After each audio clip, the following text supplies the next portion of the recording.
they just stay in their homes and self-isolate. Why are they letting these people isolate? Well, I mean, the crime has nothing to do with the virus, I know that, but it just... Well, I think one of the things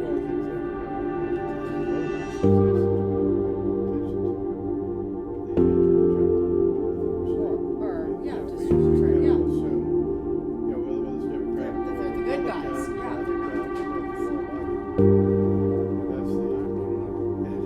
That's the issue. Well, and Soros had a great campaign to fund secretaries of state in various states as well. For some reason, because they elections and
Anyway, it's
Welcome, Al and Pam, and I'm so excited about our class today, and I want to welcome all of those that are joining us through the live streaming.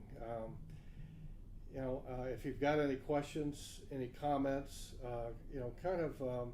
put it in the comment section. I'll pick those up from my computer from time to time, and we'll try to answer those as we go along. And I also would like to have, as we move through, we're kind of working on our Christian worldview or biblical worldview. I'd like to have some of the topics you'd like for us to discuss at a later date, maybe. We've kind of gone through this as we looked at God's plan for government. We've spent some time looking at that and the sphere that He created and as an institution of government. We've also spent some time on the influence of Christianity on our founding fathers and how important that was as it began to create this nation and where they got that information. We'll spend a little bit more time maybe during this session about that. But we're trying to build and establish a biblical worldview, a Christian worldview. And I guess the question I have for you, as you guys can talk about this maybe, is why is that important to us today? Well, for us, Pam and I have talked about this for many, many years in our life together. And understanding the world from the biblical point of view gives us categories within which we can think about and analyze what's going on in our culture today. It doesn't just leave us with our feelings about something, but we have something concrete, something Sure. absolute, we unchanging. can look and these are measurements or standards by which we can judge. Is this true? Is this false? Because so much is coming at us today Right. from our culture. We really need to be able to dissect it accurately. Yeah. Right, Pam? Absolutely. I mean, it's if a biblical Christian worldview gives us a true picture of the true nature of man. Mm-hmm. He is wonderful and valuable because he's been made in the image made in the image of God, but he's flawed. Right. There was a historic actual fall, and man is flawed, and because of that we need constraint. And that is why the Christian worldview is important. Otherwise, you just have an imposing government that is tyrannical. And there really are only two options. You have a Christian-based government, or you have a tyrannical government. All government that is not Christian-based leads to that. Here's a great because example. of the nature of man. A great example, Pam. Right now, the current one of the current proposals is to defund the police. Now, we can police ourselves. Now, in light of a biblical worldview, does this fit reality? Does this make any sense? If man is basically good, why would we need police? Yeah. If man is basically good, why would we need a locksmith or a key fob? Or why would we need really the Second Amendment? Right. We wouldn't. Yeah. And I think as we kind of go forward with this lesson today, and answer some of the questions that are facing us in America as we begin looking at this, I want to run a video real quick. It's a short video, but it shows some of the thinking within people within the United States on what they're thinking about the church and its relevance. And this all ties back into us as Christians, how we are going to establish for myself a biblical worldview, a Christian worldview, and how do I present that or influence within the society today. So if you run that video, and let's just look at that.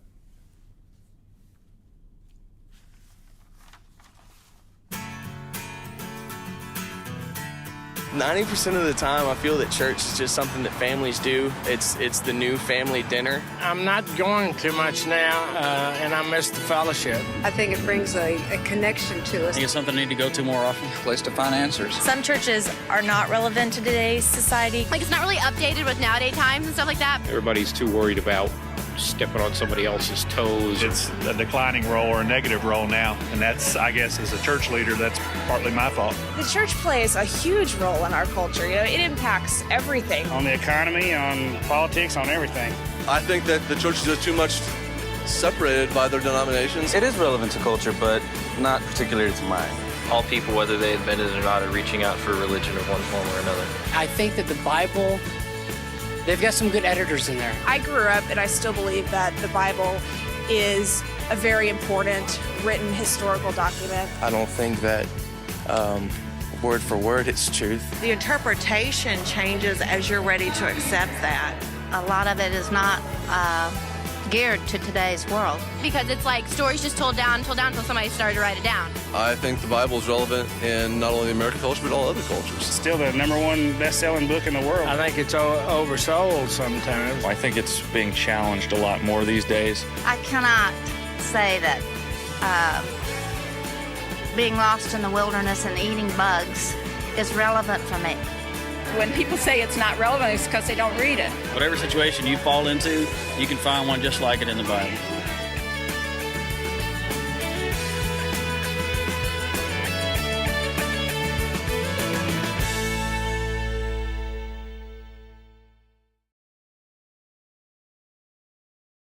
ahead of us as Christians, and how do we present a Christian worldview in the world itself.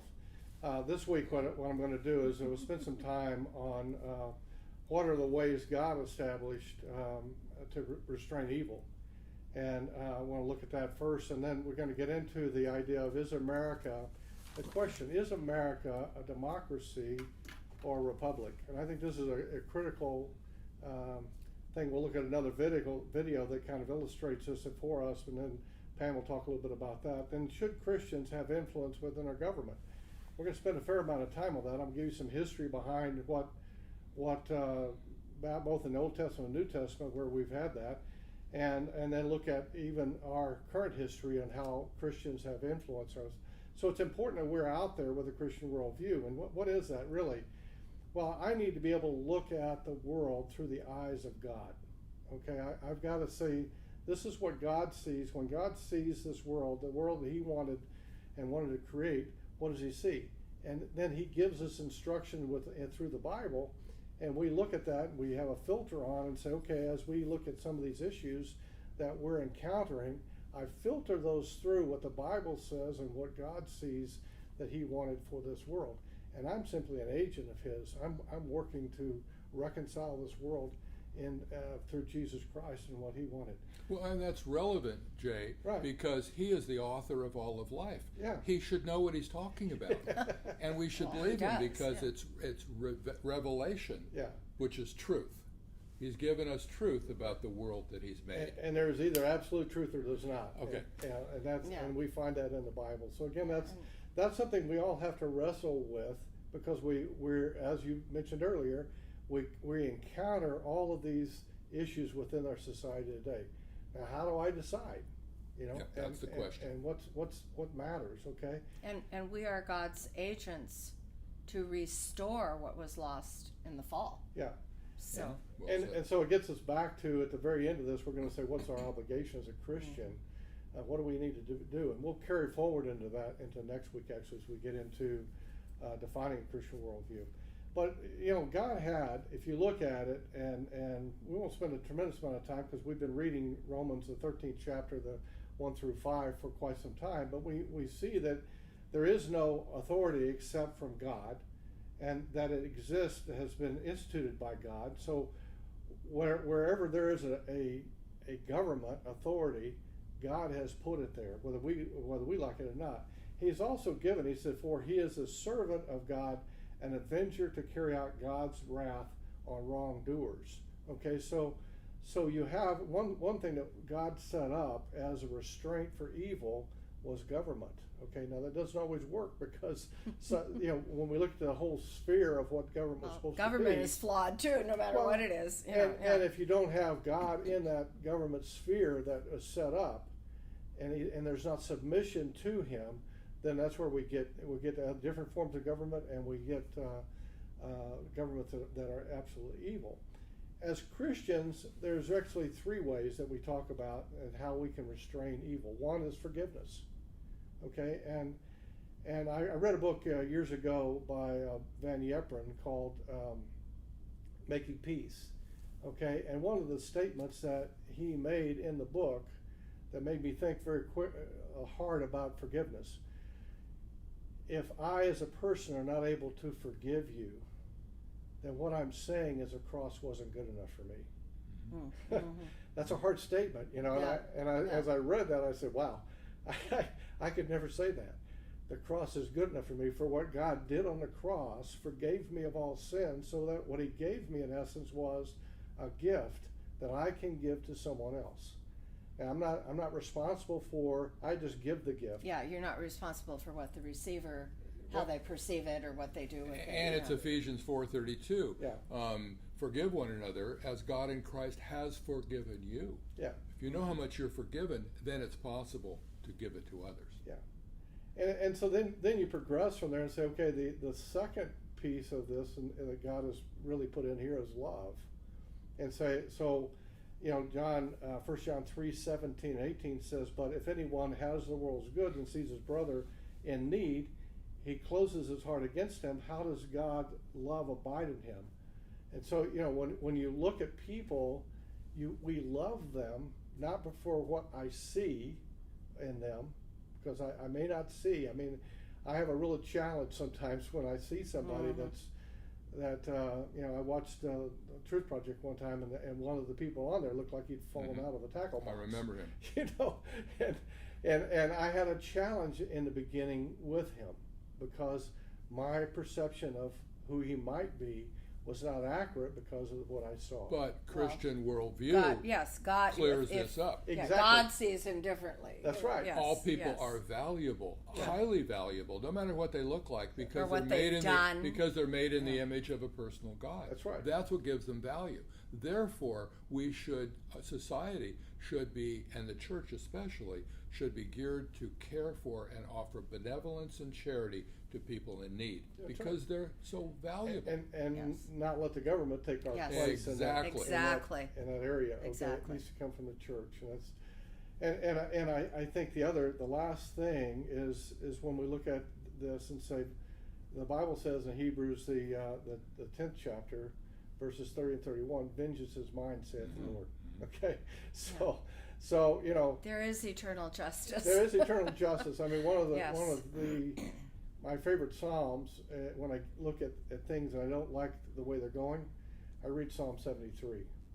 And that's where Apheth, who was the choir master for David, was looking out at the people and was saying, wait a minute, I've seen these people, I see they're fat, they're doing well, and I don't see any justice at all at what's going on. I see no justice at all. And it wasn't until he went into the sanctuary of God that he saw where the end came. So ultimate justice does come. Yeah, it does. But that doesn't relieve us from trying to administer justice here. Right. No, absolutely not. No, we should be. That's part of our responsibility. So as we look at this, I mean, there are ways that God has restrained evil, but evil is significant in our world. And it comes forward when you look at the forms of government that are out there. There's really only a couple that really have been that are substantial. But as we watch this video, it's about 10 minutes. And I want you to watch the video because it will help us in defining the difference between understanding the different forms of government, but also understanding the difference between democracy and republic.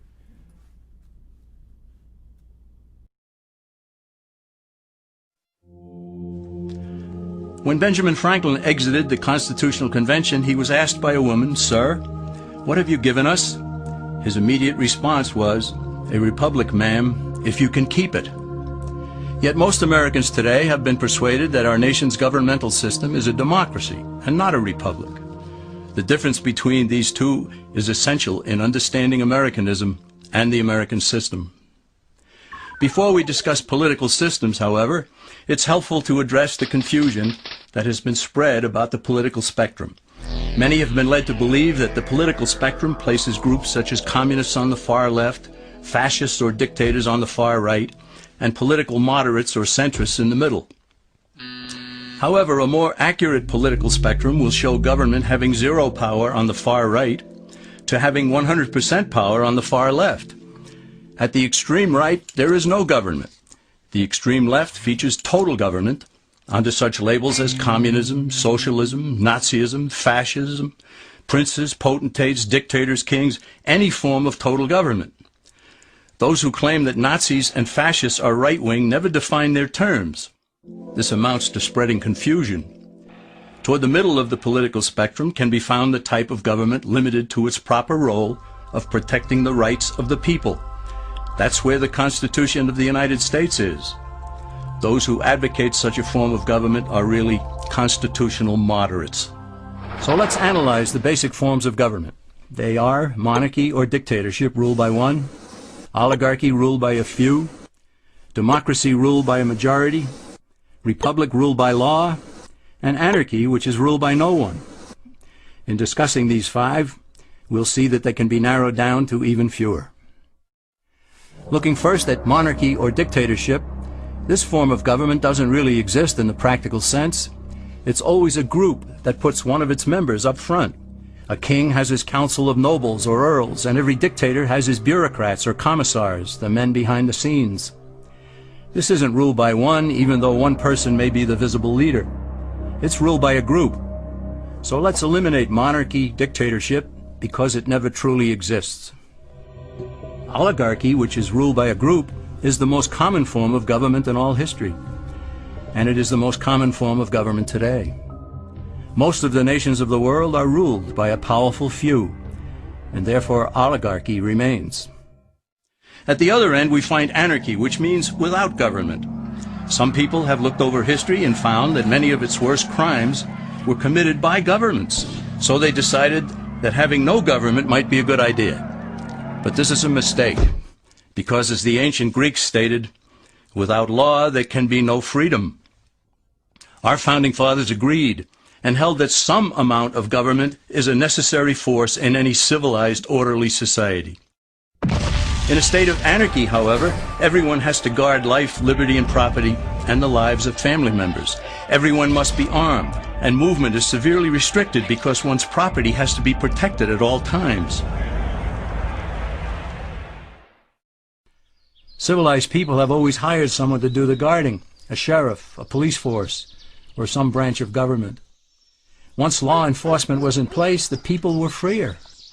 They could leave their property, work in the fields, and so on. In short, the proper amount of government makes everyone freer. There are some who advocate anarchy, however, not because they want no government, but because they don't like what they have. They use anarchy as a tool for revolutionary change. The condition of anarchy is very much like a vacuum where something rushes in to fill it. These calculating anarchists work to break down the existing government with rioting, killing, looting, and terrorism. Tragically, the people living in such chaos often go to those best able to put an end to it and beg them to take over and restore order. And who is best able to put an end to the chaos? The very people who started it. The anarchists who created the problem then create a government run by them, an oligarchy, where they have total power. This is exactly what happened in Russia that led to Lenin taking total power, and in Germany where Hitler's brown shirts created the chaos that brought him to power. But anarchy isn't a stable form of government. It's a quick transition from something that exists to something desired by the power-hungry. It's a temporary condition, and because it isn't permanent, we eliminate it as well. The word democracy comes from two Greek words, demos, meaning people, and kratein, meaning to rule. Democracy, therefore, means the rule of the people, majority rule. This, of course, sounds good, but suppose the majority decides to take away one's home, or business, or children. Obviously, there has to be a limit.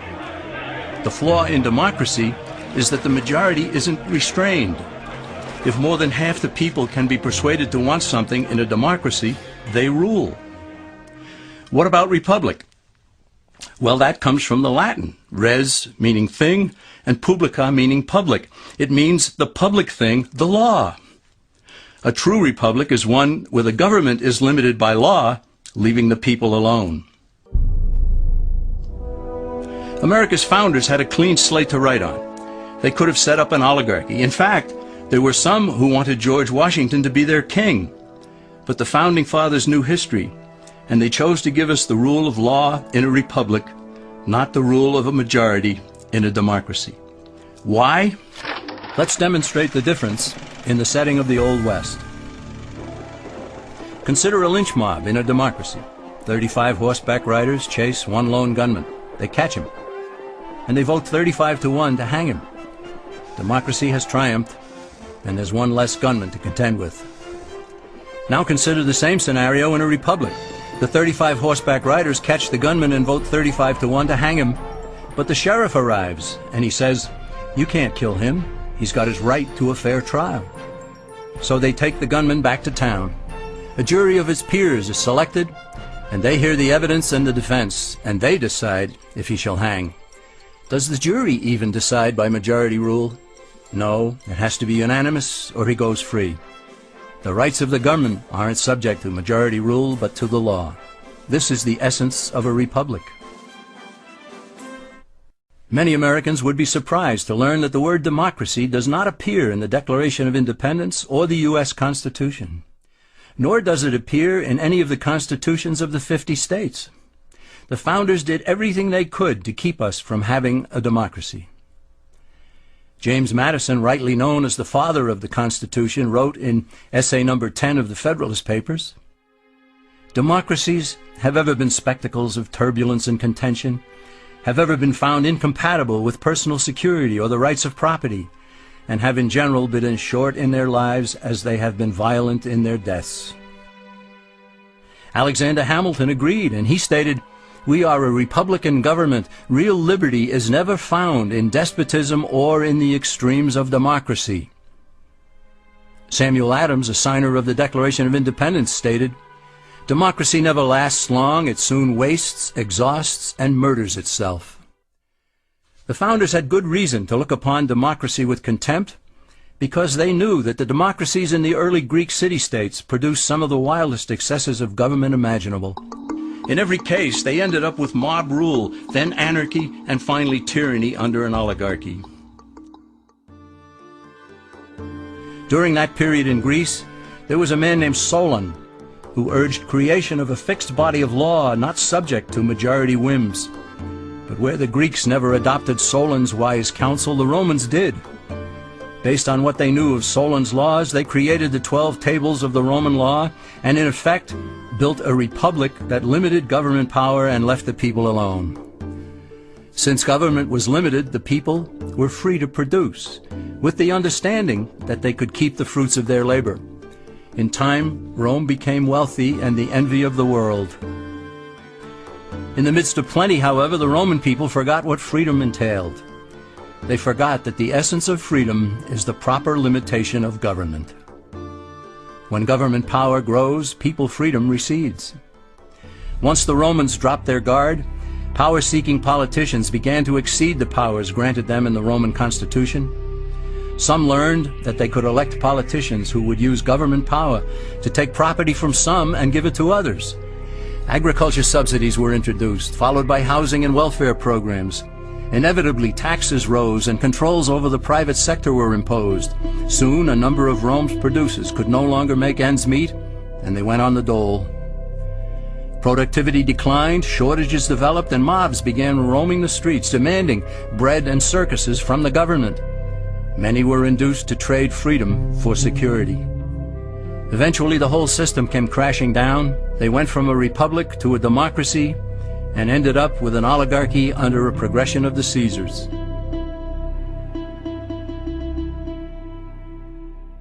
Thus, democracy itself is not a stable form of government. Instead, it is the gradual transition from limited government to the unlimited rule of an oligarchy. Knowing this, we as Americans are ultimately left with only two choices. We can keep our republic, as Franklin put it, or we will inevitably end up with an oligarchy, a tyranny of the elite.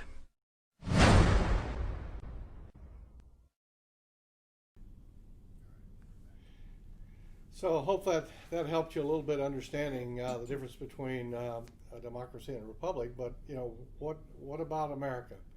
Are we a democracy or are we a republic? Well, we're a democratic republic, which maybe sounds self-contradictory, but the process by which we form our government is a democratic one. We vote in our states and local communities, and that's a 51% wins or greater.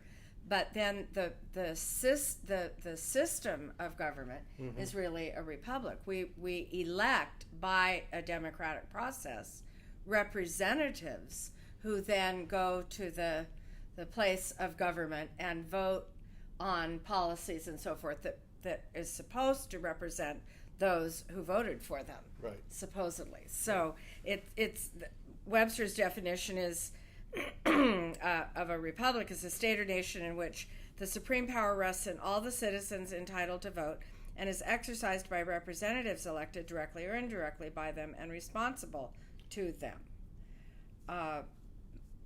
Myers, from Understanding the Times, says a system of government in which citizens elect agents to represent the interests of those who elected them. A democracy, on the other hand, Webster says, is majority rule. I mean, that simply, and that's pretty fleeting. I mean, today the majority could decide on one thing, and tomorrow decide on something different. Myers, again, says a system of government in which citizens vote directly for or against particular laws, officials, or measures. So, and as the video just said, democracy is not in our founding documents, it's not in state constitutions, it's not in our Constitution.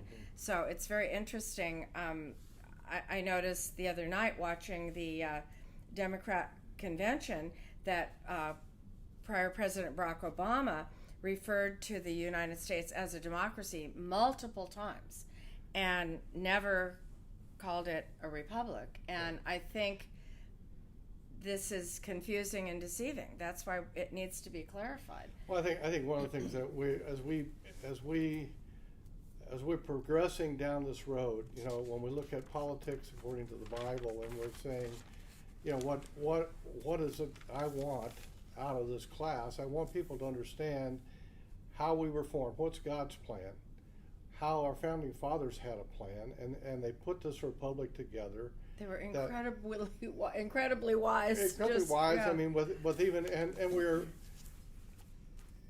they put three stages of government, whether it's executive branch, judicial branch, and legislative branch, and those had checks and balances to them. Yes. Okay, so that we would be an orderly republic, you know, if we could keep it. Yes. Okay. Yes. And as Franklin said. And the challenge we have is because we see them crossing over, and not having the checks and balances that we once had set up. You know, whether it's judicial or legislative or executive branches, they can cross over. We see that happening more and more. And what do we do about it as citizens? Well, we elect the people that we want to have in office. That's what you're talking about, is we elect those people. And our founders had a Christian worldview, which is why they were so wise in what they did. Yes. And we look at that and people say, well, we shouldn't have politics within the church, okay? We shouldn't be looking at biblical justification for Christian influence. Well, we have it. We have biblical justification. I'm not going to spend a lot of time on this, but you can look at the Old Testament and you can see Daniel and his influence, and you can see Jeremiah, you can see Nehemiah, and we've got other scriptures down there that you could look at that would allow us to see that there was influence from Christians, and they weren't doing it as a politician. They were doing it as a Christian with Christian values. See, there's a difference here. And they're expressing their Christian values to kings and people that are ruling in that era. And also in Proverbs 29, it says, when the righteous are in authority, the people rejoice. Right. There's a direct relationship between righteousness and peace. Right. And rejoicing. Yeah. And so we go to the New Testament again, and you see in Matthew, you see John's trying to influence Herod. You see Paul, John and Paul influence, and so you can see that they didn't step back away from politics. Okay, they got involved with government, trying to influence the people, even though in John's case it cost him his death. He got his head chopped off. And the important thing to say here in the process of our class, and for you at home to be listening to and understand, is we are not saying that politics is going to be a savior. No. It is not. No. We have a savior. We all know who that is. So we're not substituting politics for the saving grace of Jesus Christ. Right. However, having said that, we do have an obligation to be engaged. That's right. In our society because of all the important issues, because man is so incredibly valuable that we need to be engaged. Right. Well, and there are plenty of other factions that are not Christian that are involved in the government and have great influence. Why should we not as well? Well, and I just put a few of these examples up on going back through history. The outlawing of child abandonment and the abortion of Rome in the Roman Empire. That was Christians who led that. Outlawing of gladiator contests, that was Christians who did that. Outlawing of branding of criminal faces, institution of prison reform. You can go on and on. I mean, all the way back into the 3rd, 4th century, Christians had great influence in politics. And probably the one that probably stands out the most to me is the Magna Carta in 1215. And the reason that I think that the church was looking for, it was a combination of the church and the king coming together. And there was actually a process, law was instituted in which was above the king. Okay, so it wasn't the king ruling now, because the king ruled the Church of England at that time, but there was a law above him. So we had process that came into place, and our founding fathers drew on the Magna Carta heavily as they looked at forming our government. But it wasn't separation of church and the government. They came together and said, what's best for this country, for our people. And once America was formed, also, Jay, to bring it down to more current time, obviously our institutions of higher learning were all started because of the church, because of Christian influence. They were biblically based institutions of higher learning. How far we have come. And probably the most important thing within the Magna Carta was the quote of that people had life and liberty. There was life and liberty, the rights of those things that took place, okay? So, one of the things you have to ask yourself as we look at this, without Christian influence, where would we be? And I just put a few of the issues up. There's many issues that I could put up here, but you look at same-sex marriage, you look at abortion, you look at capitalism versus socialism, pornography, pornography, people don't realize. I mean, pornography is bigger than the NFL, bigger than the Major League Baseball, bigger than the NBA. It's a 12 to 15 in the United States, a 12 to 15 billion dollar business. Well, and I think, unfortunately, the internet has expanded that greatly. Oh, absolutely. Greatly. But the thing that's impressive about that number, and I don't like the number, but that's without any television revenue. Where does the NBA get their money? Where does the NFL get their money? It's television revenue. This is subscription based, and it's people participating in this. Without Christians getting involved in this, it's like they think it's a silent sin. Okay, it's a secret silent sin, and there is most crimes. Things against the moral code are not done in the open. Crimes are done. The other current insidious part of pornography right now is that it's not just subscription based. It's being hacked and delivered through school internet educational programs. Right now today, our kids are being bombarded. A pornographic site will invade a public school classroom via the internet, and this is reality. So anyway, there's other things we want to talk about. We'll get into that, but the school and parental authority, euphemism goes back. Abortion on one end, euphemism on the other. That's major. Education, First Amendment rights. I mean, all those things are being challenged by us as Christians. And how do we influence the world and speak publicly about these issues? So as we go forward with our classes, a couple things we want to talk about eventually is how do we speak with somebody about that, not being offensive to them, but trying to understand their viewpoint and presenting ours in a way that would hopefully influence their thinking. And asking good questions. Good questions, absolutely. That's the key. Pam, there's still something more that you wanted to discuss about the difference between a republic and a democracy? Well, yes.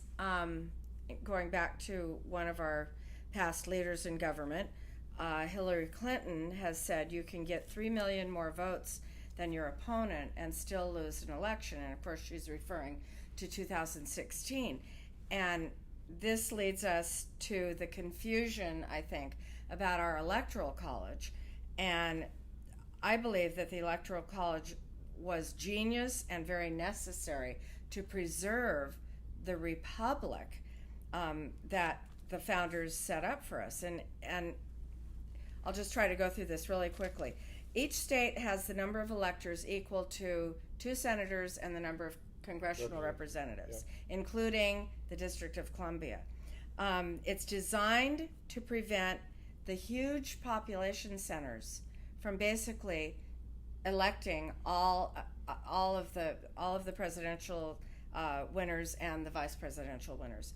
If it was just a democracy, one man, one vote, those 5 huge population centers would win every single time. Right. It's Los Angeles, New York, Chicago, Houston, and Phoenix, which is the 5th largest city in the nation. And if you want to read about the Electoral College, it's Article 2, Section 1, and also the 12th Amendment deals with it. But in 48 states, the winner of the plurality of the statewide vote, not necessarily the majority, but the plurality, receives the votes of all of that state's electors. Maine and Nebraska have a little bit different system. The electors pledge to vote for their state's plurality or majority, whichever it is, winners, and there are various laws within the states to enforce that pledge. And it preserves federalism, it preserves the rights of the states. So the states in the middle of the country that many refer to as flyover country have something to say about electing the president. It really makes it a more democratic process. It's almost a handicapping system. Yeah, in a way, yes. And it kind of mandates that all the candidates campaign in all of those places, not just the population centers. And it increases the political influence of the smaller, less populous states. And one thing to be aware of, and I don't want to go into it in great detail, but there have been many efforts over the years to abolish or kind of side step the Electoral College, and the current one is the National Popular Vote Interstate Compact. And those who want to abolish the Electoral College are getting state legislatures to buy into this, and they're trying to get enough legislatures that total 270, the tipping point, electoral votes in the Electoral College. And we're getting close, but I believe personally that this whole interstate compact is unconstitutional, and I think Jay would agree. Right. But the Electoral College is essential in representing the whole country. And again, just to emphasize, we are not a democracy. We are a democratic republic. And Pledge of Allegiance, I pledge allegiance to the flag of the United States of America and to the republic. It doesn't say... For which it stands. Yeah, for which it stands. It doesn't say for the democracy. Right. So, the Electoral College is a really important concept. And it's a hard one to talk about or debate or discuss because there's a lot of misunderstanding. But it's not really that complicated, and the reason for it is not that complicated. And I think it gets back to, the obligations of us as Christian citizens. Yes, okay, so to understand it and explain it. Well, yeah, to understand and explain it, but also our role within that. And the Bible talks about that. In Matthew the 22nd chapter, it says they call render service obedience to the government. So Jesus talked about it. Render to Caesar the things that Caesar, render to God the things that are God's. Okay. Then we go to Romans 13 again. We can read that. But Christians are to obey the government authority, and Christians are also to be the salt of the earth. I think that's critical when we think about that. The salt of the earth, the light of the world. Okay, so we're to radiate, what this should be. There should be something different, that we provide this hope and this way of life that's better than that. And so when we get to that, we get to an obligation to vote, and an obligation to of what we have within that. Now we're not going to get, unfortunately, this week into the IRS Johnson Act. We're running out of time because that's persecuting the church, basically. Well, it's an act that took place, but we will get into that next week. First thing we'll start with, I think, is the Johnson Act. And if you haven't really looked at that, this is a an act that was put into place in 1954 that that supposedly prevents people from moving into and saying anything from the pulpit, putting their views forward. But there's organizations that have gone forward with this to try to help with that, and there's no prosecution. So there's a lot of misunderstanding. There's a lot of misunderstanding, yes. And the Johnson Act, if I could interject, suppressed and scared the church from speaking about anything political. And there's great freedom to do that, to speak about politics. And we as churches need to do that. So there's a time. We'll talk about that next week. But next week we're going to talk about Christian worldviews. Now, we're kind of building up to this, and so hopefully you're coming along with this and say, okay, this is what I really believe is really real, and I've come to conclusions about some of that as we do that. So how can people learn what God thinks is right and what is wrong? What is Christian worldview? We'll talk about that, and how does it affect political policy? So we're going to get into those as we progress down this road. Read the scriptures Genesis 1, Psalms 19:1, and Revelations 4:11. So those are the key scriptures that we can read, and then we'll get into this discussion of what is a biblical worldview. I hope you've enjoyed this. If you got prayer requests or other things you comment on, please give us your information within the comments section. I did put a link out there on that one video that we showed. You can look that up, and I hope you have a great week. I'll talk to you soon.